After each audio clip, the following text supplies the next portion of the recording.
یہ اسٹیکر ایک مسجد کے سامنے ایک پلر کی دوری پر ہے، یعنی اگر مسجد میں جانے والے نمازی اس کو دیکھنا بھی نہ چاہیں تب بھی ان کی نظر اس پر پڑی جاتی ہے۔ مگر یہ 2 مہینے سے زیادہ سے ایسا ہی ہے۔ کیا یہی ان لوگ کی آپ صلی اللہ علیہ وسلم سے محبت کی دلیل ہے؟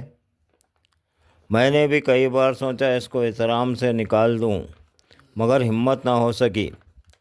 کہیں یہ لوگ مجھے ہی فتنہ گر و اس کا ذمہ دار سمجھ کر نہ پیٹ ڈالیں۔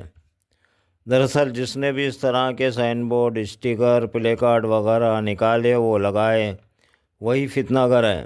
تبھی تو ڈپارٹمنٹ والوں نے یہی کہہ کر ان کو گرفتار کیا تھا، بعد میں ایک پیشمام اور اس کے ساتھیوں کو بھی۔ یہ سب فتنہ ہی تھا اور ہے، عمل نہیں۔ اب عمل یعنی نیک عمل اور فتنے کو سمجھیے۔ عمل کی آپ سے اچھی مثال ہو ہی نہیں سکتی۔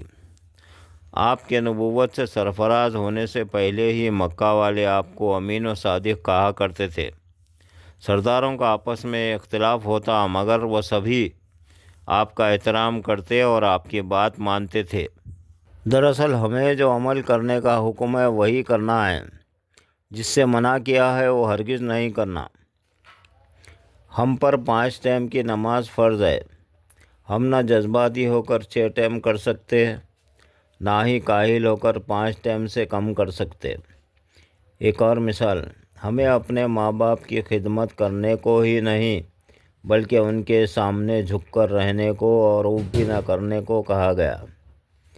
مگر اگر وہ اللہ کو نہ ماننے کو کہیں یا اس کے ساتھ کسی کو شریک کرنے کو، تو ان کا یہ کہا نہ ماننے کو کہا گیا۔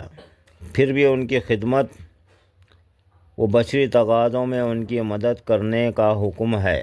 یہاں بھی ان کی بات نہ مان کر بھی ہم ان کی خدمت سے نہ بچ سکتے۔ یہ اللہ کی حدیں ہیں۔ ان حدوں میں رہ کر ہی عمل کرنے والوں کو جنت کی اور حدیں توڑنے والوں کو دوزخ کی بشارت اللہ نے خود دی ہے۔ یہاں پر ایک افسوس کی بات یہ ہے کہ اس اسٹیکر کے یہ حال ہونے کے بعد ہی یہ پامپلیٹ اوپر نیچے چپکائے گئے اور یہ مسجد والوں نے اپنی دیوار پر یہ سالم اسٹیکر لگا کر اپنے آپ کو بری سمجھا۔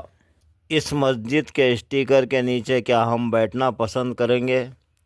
اور پلر والے اسٹیکر کے پاس بائک تو کیا کار بھی پارک کرتے ہیں؟ اگر کوئی حاجت روائی کرے تو ان حرکتوں سے تو ہم اپنے آپ کو ہی عذاب میں ڈال رہے ہیں۔ اللہ کی اطاعت اور آپ کی اتباع میں ہی ہماری کامیابی ہو سکتی ہے۔